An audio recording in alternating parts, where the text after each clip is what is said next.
How's it going, everybody? Welcome back to the channel. My name is Karis. You are watching You Don't Scare Me. I didn't release a video last week because I was busy working on my own project, and I got a little distracted and totally forgot to record one. That being said, though, a lot of you guys come here to watch us debunk ghost videos and to sort of, give our own 2 cents. But we also have a lot of people who comment and say, we don't do ghost hunts, so, we don't really have the experience to say whether or not things are actually real. It's like the Midwest Ghost Hunter, or whatever the heck his name is. A lot of his videos are, again, they're faked, they're boofed.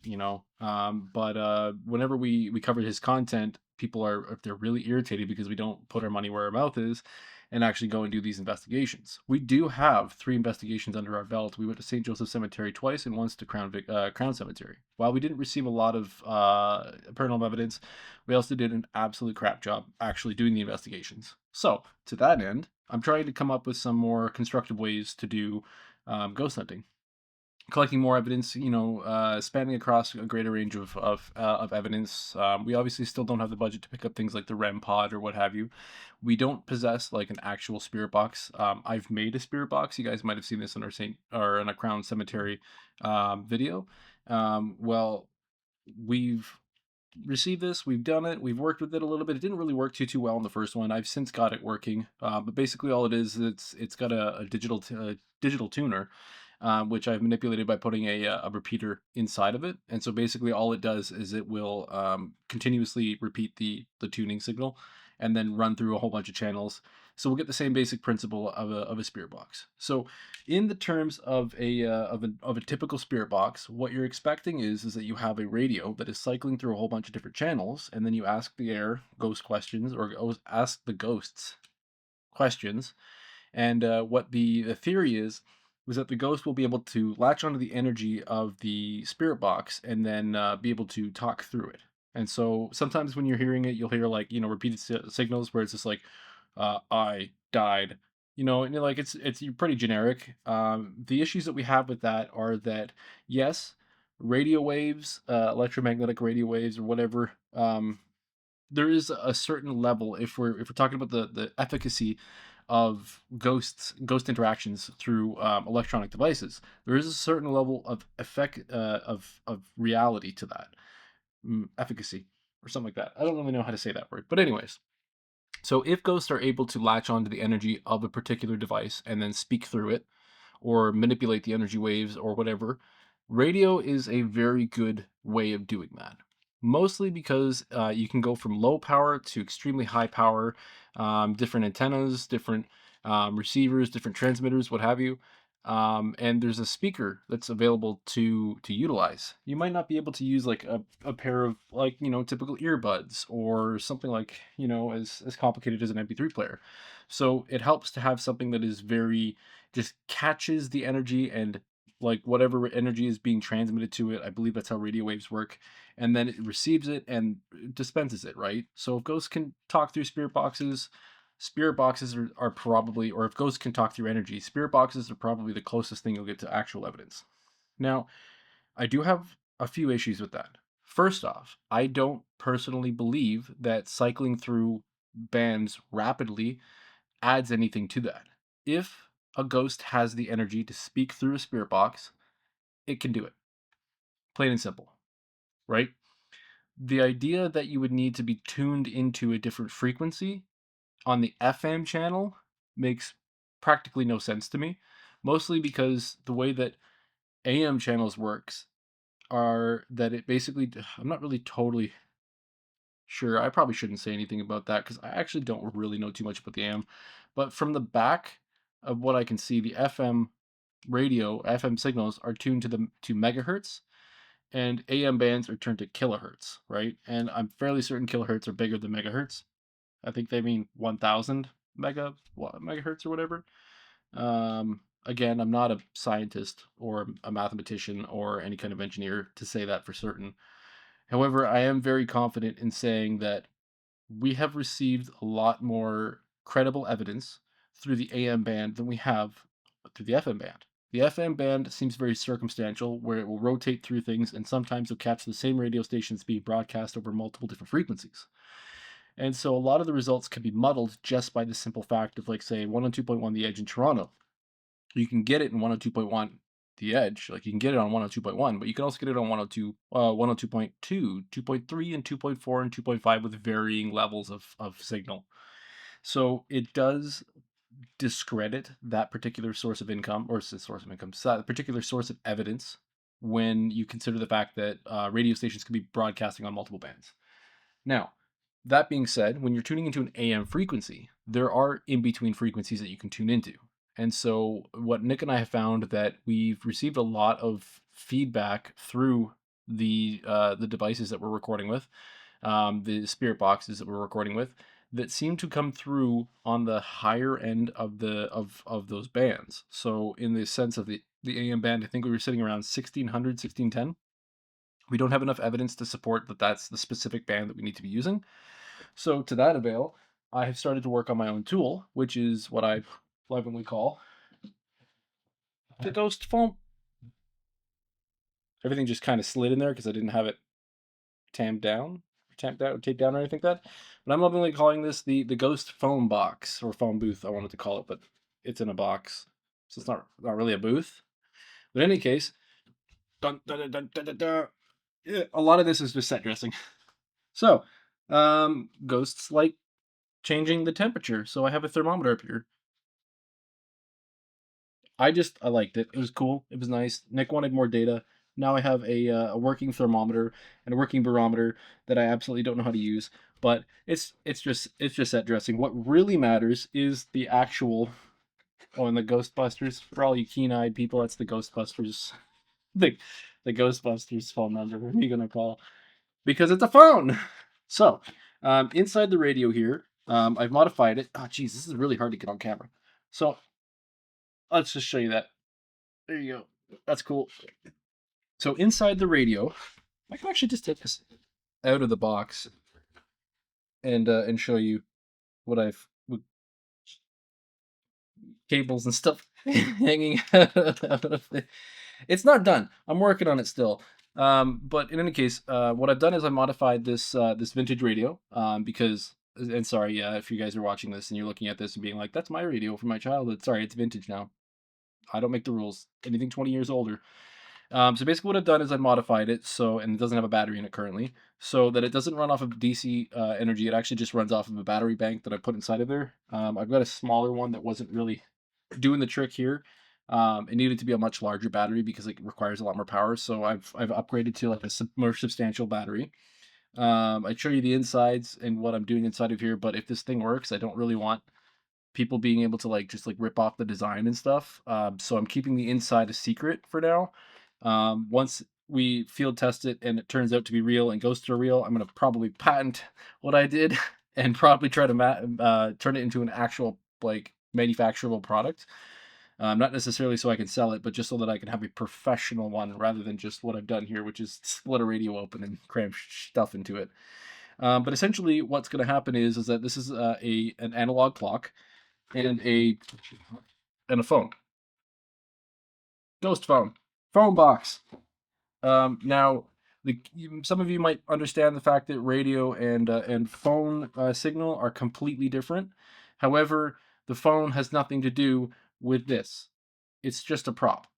Okay, it does. Sorry, it has something to do with this, but it's not actually a phone.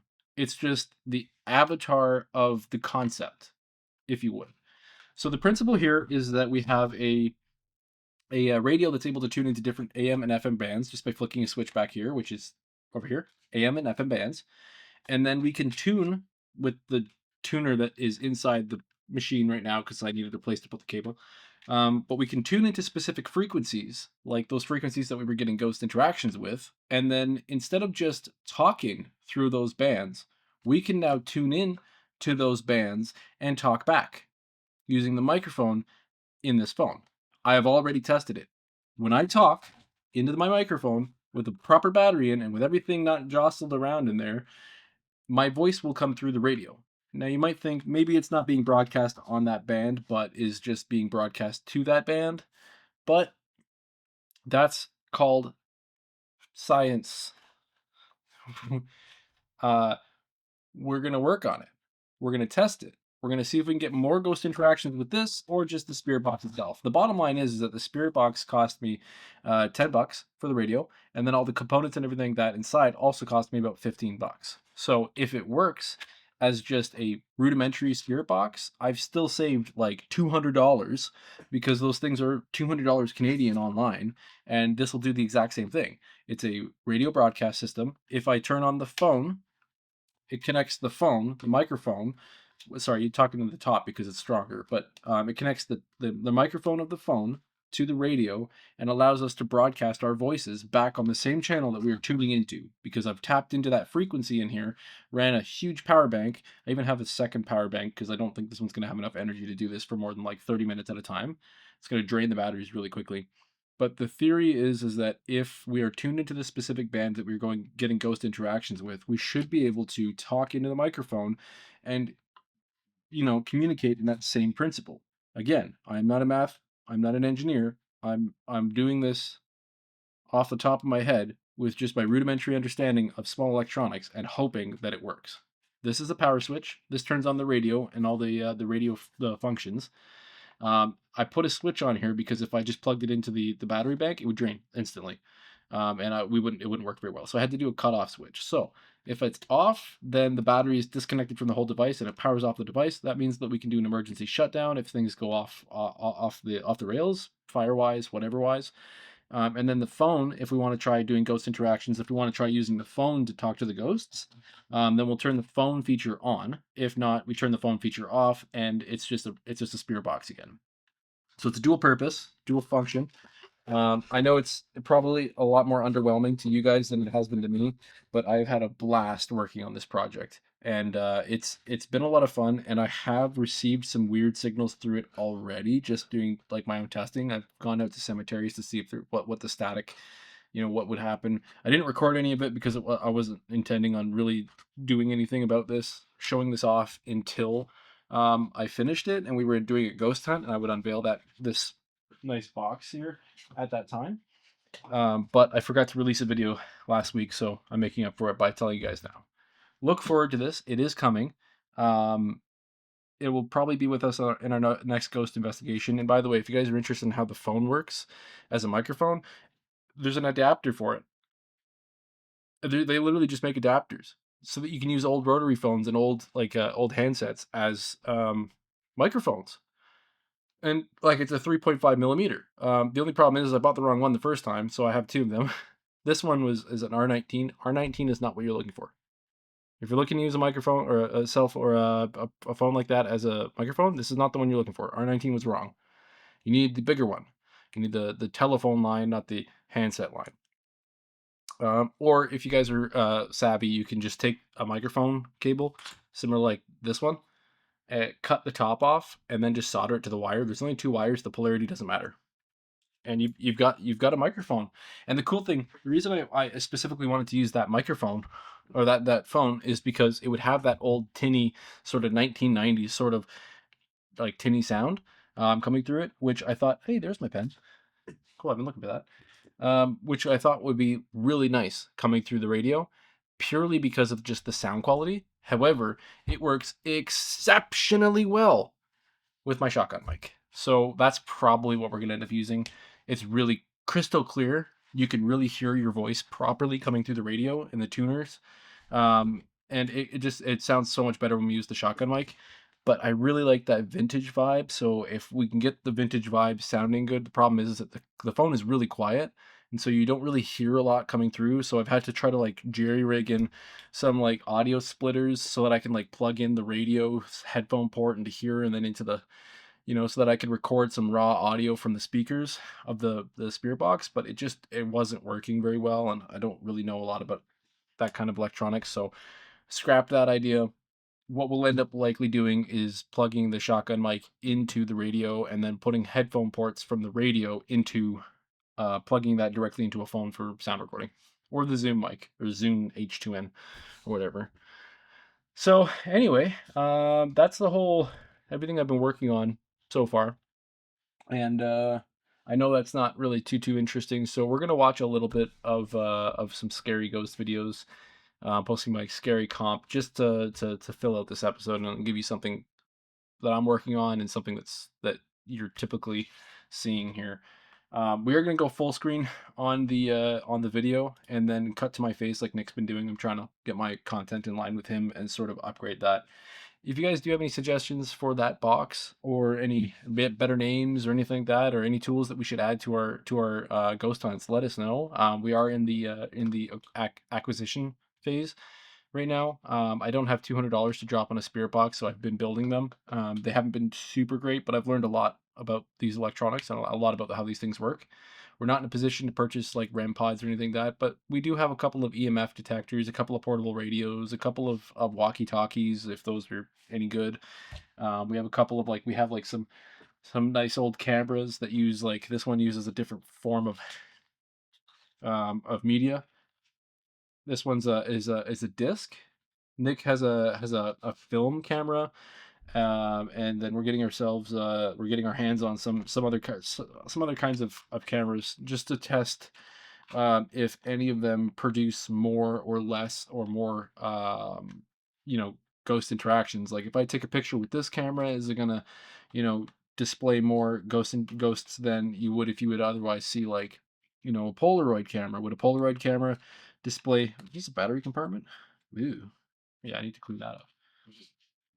But yeah, which cameras produce the best, ghost photos?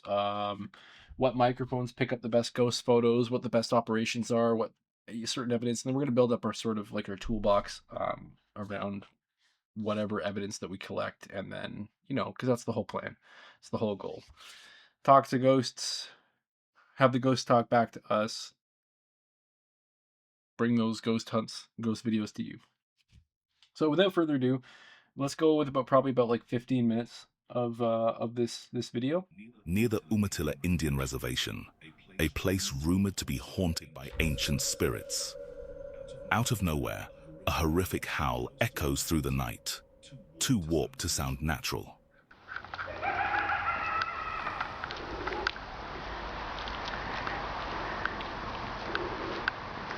Hilarious. That's just a fox. Next video. A couple things I want to talk about here. The context of the video is a little ambiguous, a little dubious or whatever. The thing I want to talk about, the first thing is like, when you guys are setting up your cameras to do any kind of recording, if it's be it security footage or what have you, I always find that people set up their cameras in really inappropriate ways. If you're going to be setting up a camera to do any kind of video recording for insurance reasons or security reasons, it should always be placed in the top right corner of a room. It should be at the highest point you can get, pointed towards the most coverage. Right now we have 3 entryways that are or 3 entry exit ways that are being covered by this camera. However, we are not seeing half of the window that's to the left here, and then anything behind that camera, whatever's behind that camera, it's not visible. I can understand if you don't want to damage the property that you guys are currently in. However, there are mounting options that don't damage the property or do minimal damage or very easily reversible damage. I would highly recommend that if anybody's setting up a security camera like this, and they have the ability to do so, I would highly recommend mounting this item to the roof. To the ceiling in the far corner. Think about security cameras when you go into stores. Now, the reason that I find these videos very dubious is because very much set up in a particular way to maximize the coverage or the capture of ghost activity. So in this case, this lady's hair moved weirdly, which is not in itself too concerning, especially considering the fan above her head there is actually currently rotating. And for mine, rotating, like, it will blow my hair around. So it's possible that she just caught a draft that, forced her hair up. I realize you guys can't really necessarily see that, but there is a ceiling fan above her head that's moving. This camera position here is set up in a very particular way to record just the subjects that are in the center. It's very cinematic, or again, it's a production. It feels like somebody has placed this camera very intentionally to record this particular scene. And so it's hard for me to justify it as an actual ghost interaction when it's set up like this. Next video. Eyes locked on the sky. Mylar balloon. Zoom in. Zoom in further. This could be a couple of different things. The shape of it appears to be a plane. Hanging motionless. Probably a Mylar balloon. That shape could be one of those orca balloons that we've seen so frequently on these things, these kind of videos. It could be something with a tether on the bottom, any kind of inflatable Mylar balloon that's made its way up to the atmosphere, has lost its helium, or has exhausted its helium, and is slowly drifting back down as the density increases, and it will push the balloon back down to Earth. They don't keep flying off into space. Thin air. The way that it's slowly coming down, it's a Mylar balloon. Dolphin. Like a direct. Oh no, orca. Mylar orca. Skies. That's what it was. And a I mean, orcas are dolphins, aren't they? But some mysteries remain. They're the same out of species, I guess. Chinese ghost hunter Xiaolong Cool. from the YouTube channel Horror Xiaolong. We'll watch two more. We'll watch two more, and then I'll wrap this up. These types of content. It's not really super interesting, I find they're not super interesting unless I'm talking, Paranormal. unless I'm doing stuff. The crumbling structure is feared by Look at this laugh line. Am I getting old? It's cursed, haunted by trapped souls unable. Hey, better a laugh line than a frown line, eh? That's what Xiaolong set out to investigate. But what he encountered in. I don't want to be doing too much of this stuff anymore. I want to go do ghost investigations. I want the channel to be primarily focused on satire. Oh, trunk doors that open on their own. So it's a little eerie that it's opening and closing on its own, like you know. However, my car does this. My car, you can do that with my car. You can do that with the key fob on my vehicle. So it has an automatic trunk opening feature. The rear door on its own. Sometimes they have sensors on the bottom of the car too, where you can put your foot out and it'll open up the trunk door. But my car, you can hit the button and it'll open the trunk automatically. You can also cancel that and close the trunk automatically, or you can sit there and go beep beep beep beep over and over again, and it'll slowly open and then slowly close and then open and close. I find it hilarious, and so I end up messing with that a lot, just being like, oh, I gotta put my groceries in the car. Okay, thanks. Oh, no. Oh, yeah, go. You know, I think it's hilarious. I also tease a lot of people where it's like, yeah, just put it in the trunk, and then I'll like have it slowly opening and then slowly, and then like stop it and have it close. I think it's hilarious. Okay, so there's two. He's repeating the trope over and over again.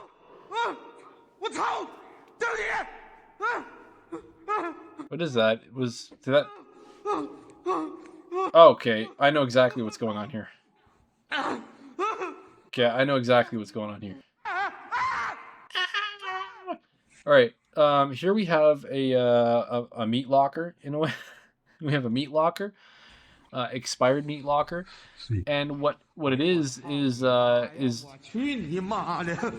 are shelves that are inside of these. You know, you can lay down, like, what am I saying? It's a meat locker. There are beds in the meat locker to store additional, people.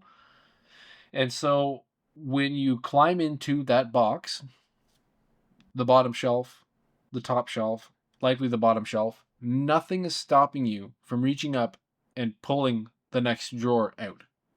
And what's happened here is that he's got a friend who's in there. He's on the bottom shelf. If he was on the mid shelf, he could potentially get hurt. So he's on the bottom shelf. And the reason that the door opened was because he was pushing on the door with the middle shelf. And when the door opened, he threw the middle shelf, or he like pushed it hard and it came out. Maybe he didn't intend for it to come out all the way. Maybe that was a risk, maybe whatever. But he's done that, and now he's just hiding in there while his friend freaks out. If he goes up there and he shows that there's nobody in the bottom shelf, it'd be a little bit more credible. But he's just gonna run. As dread wraps tighter around him, yeah, there's just somebody in the bottom. He holds tightly to an amulet said to repel evil spirits. Freezes in horror as the entity floats up from a hatch. You see, the reason that this guy is realistic is because he's screaming all the time in terror or whatever. But again, it's pretty dubious. Again, it's just a face. That could be his friend. Anyway, I don't really care anymore. I am not watching any of this guy's content. Is that the rest of the video? Okay. Well, that's going to do it for that one. Thanks for whichever one. It's that one. Thanks for tuning in for this video. Sorry, the quality of my videos suck in comparison to Nick's. I'm not really. This isn't really my review. Nick has gotten really good at it. I'm more interested in doing ghost hunts and this kind of stuff. So my content will probably get better when we have an editor and we have direction.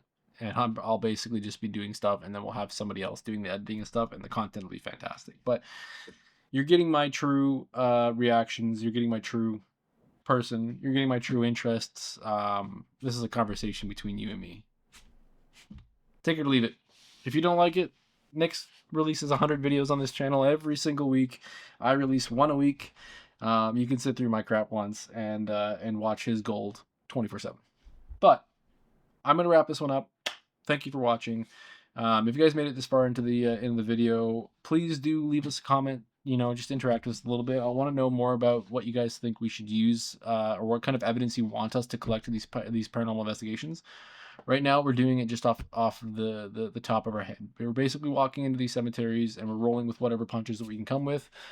We don't really have very much of a structure, and I say cemeteries because that's all we've been investigating so far. But a lot of these investigations, we don't really have a structure. We don't know what we're doing. We're not really sure what evidence we should be collecting or what we should be debunking. And a lot of our efforts are that, just to collect genuine paranormal evidence.